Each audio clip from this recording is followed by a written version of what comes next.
Hello. It's time to get enthusiastic about the digital profession, and probably the most enthusiastic person I've met in this digital world is Natalie Jahangiry. A year ago, Natalie was a student at Northumbria University and displaying her work at the New Designer Show. Since then, she's gone on to design for websites for Burger King and Cadbury. How'd she do it? Well, lots of hard work and bags of confidence. Hi. You enjoying your drink? I am enjoying my drink. It's very she's nice, getting right into the party mood. So what do you think of the show this year? I think the show's pretty good this year. We've seen a lot of new talent and a lot of really good animation work and websites, so it's pretty good. There's a lot of stuff to be seen. And what about your old university? My old university, it's really weird coming back and seeing what everyone's done, but they've done really well and there's some really good work. A lot of them have got jobs already, which I'm quite impressed with. So, that's good. So last year when you were here exhibiting, what were you showing? I was showing, basically I did an animation, mostly Flash, a bit of web design, to do with an anti-drugs campaign. I won't go into detail because it's a long story behind it, but it got quite a lot of interest because it was basically I dressed myself up and did loads of video footage and editing. To do Natalie with dressed herself up as a drug addict, yeah, and so you can see that on her website. there's a video diary of it. Worth seeing. So it's pretty complex, and then it went into a Flash development kind of site where you could animate stuff and drag stuff around and play with it. But it got quite a lot of attention because it was different. We had massive boards like this with massive pictures of me as a drug addict on it.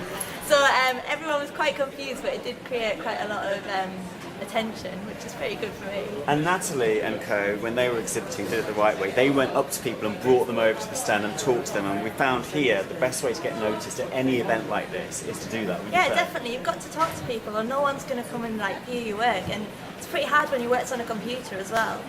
So the best way to do it is to go and drag people towards your work and entice them in, have a little chat. You don't need to be afraid, just to So how many responses did you get? How many sort of callbacks? Well, I got quite a few. I waited a while, to be honest. I thought, oh, this isn't doing anything, I'm not getting anything from it. The first couple of months we didn't hear anything back, but then after a while, when people started getting jobs available and stuff, a lot came through, and that's how I got my job where I am now. James, who was one of the guys that I work with, he came around and he saw my work, and a couple of months later he rang me back and he was like, we've got a job application, would you like to come and join, and would you like to come for an interview? And I came down, and that's how I got my job. So it is worth it, and the only bit of advice I can give really is talk to people, get confident about your work, and it will come when they're ready. You've got to give it a bit of time, but it will be there. So you're designing websites now. Yeah. You're actually working in the real world. How different is the real world to when you were at uni? It's quite different because at uni you have to do everything yourself, and you've got to develop your website, research, build it, and everything like that. And it's a stressful time, whereas you get to work, and yeah, it is stressful, and there are deadlines, but you pass work on to different departments, you all work together. It's a bit more relaxed, a bit more fun at the same time, because it's not that really intense. So you're saying work is more fun than uni? Yeah. Well, uni's got its perks. But where it's like not, this. yeah. So you're still getting the perks. Yeah, still getting the perks. Down here, how's it approached? Did you get asked by the uni? Did they say, would you like to go down to New Designers? How does it? Would you have to buy a pitch? Buy a little. Well, basically, the uni every year they buy a certain area within the show, but they only buy a certain amount. So they buy, say, the floor space, and they'll pay for your floor because you've got to build the whole thing yourself.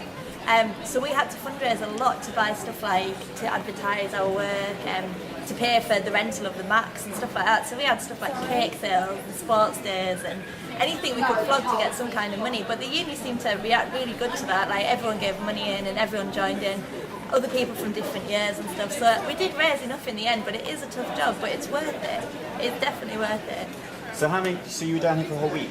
We were down here you set up your stand for 3 days, and then the show is 3 days long as well, so it's 6 days in total. But as well as that, you've got to put yourself up in accommodation, so that's another expense. Yeah. But still, it paid off for you. You got a job. That's what I'm saying. It's really worth it. It seems like a massive expense, especially when you're at uni and you're studying and you're coming to the end and your loans are running out.